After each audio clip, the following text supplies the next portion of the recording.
In this video, I'll show you how to do screen recording. So I am using a software called OBS Studio.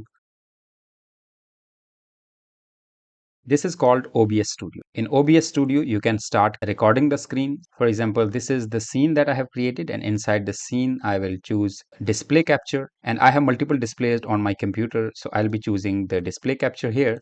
Once it is being displayed, I'll click on start recording and I'll minimize this. Now it has started recording this particular screen here. So whatever I'm doing on my screen on my PC, so it is recording the moment I click on stop recording. So this has created the video file on my computer. You can see this is the video, and now you can see whatever I recorded, this is being played here.